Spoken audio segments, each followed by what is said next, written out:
Annie, and I'm very excited to go on my first bikepacking trip, and in fact, my very first camping trip ever.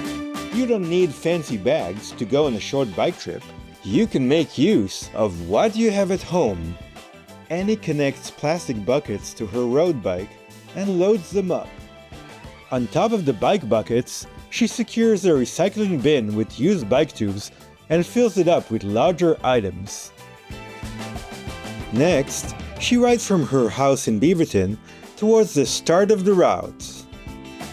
Like other people going on this group bicycle trip, Annie will be using the convenient Portland area MAX light rail system to get to the starting point of the ride.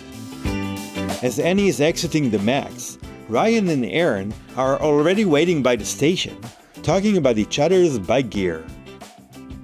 Hey Aaron, show us what you got. Got my e-bike, some navigation up here. Back here, I've got my tent, a hat, some clothes, and my sleeping stuff.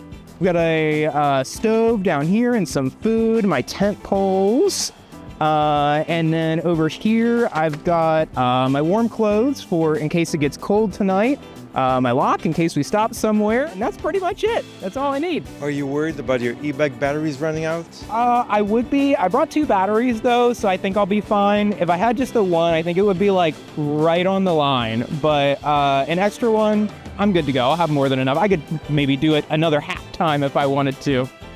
As Wyatt arrives at the station, the group heads west toward the edge of Hillsboro.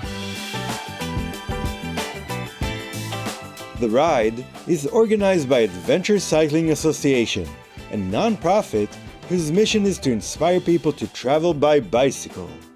The ride is part of the Short Routes program.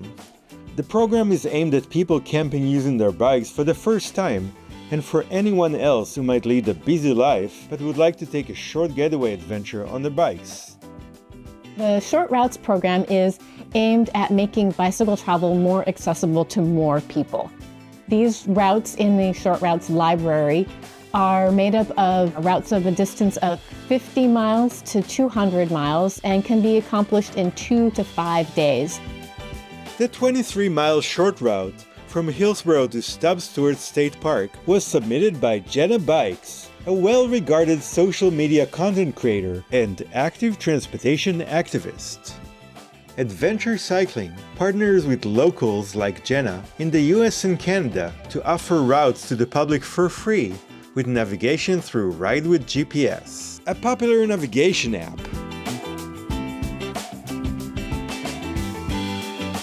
What's it like bike camping with your folding bike? This is only my second time, and the first time I was alone, and so I was still like getting some things worked out.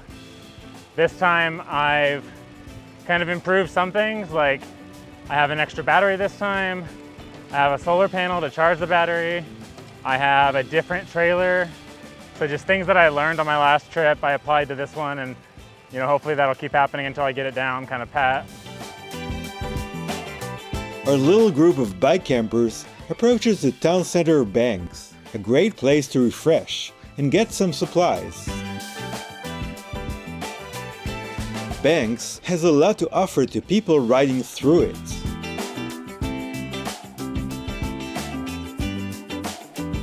More importantly, it's where the Banks-Vernonia Trail leads to our camp at Stub Stewart State Park. You can tell when a trail is serious about being bike-friendly when its trailhead has a bike shop next to it. The group rides through the lush trail forest, thankful to be in the shade on this part of the route.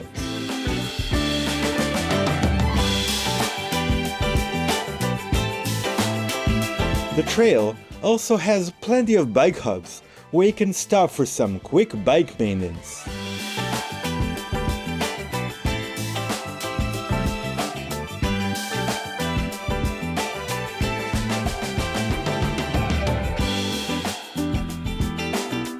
The road leading up to the Stub Stewart campgrounds is kinda steep, so some might choose to walk parts of it.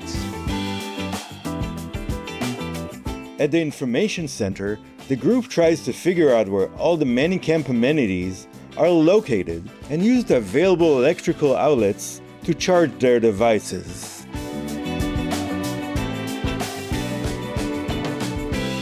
The most difficult part of the route is the 0.3-mile-long loose gravel road leading to the hiking camp.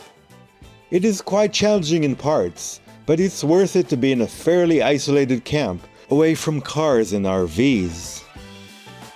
The hike in camp has some amenities such as 2 non-flush bathrooms, 2 communal fire pits, and the water spigot. The first thing to do when setting up camp is to spray up with bug spray. Next, you set up your sleeping arrangement, such as Wyatt's cool hammock with an integrated bug net. As it's Annie's first ever camping trip, she faces the difficult task of setting up a camping tent she has never pitched before. Wyatt volunteers to help her, but the tent proves to be quite a challenge.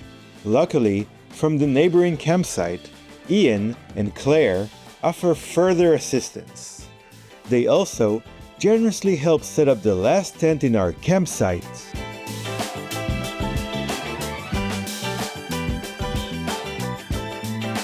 It's recommended to set up no more than 3 tents or hammocks in the camp, so there'll be some room for your bikes and for socializing. Aaron, how was the trip for you?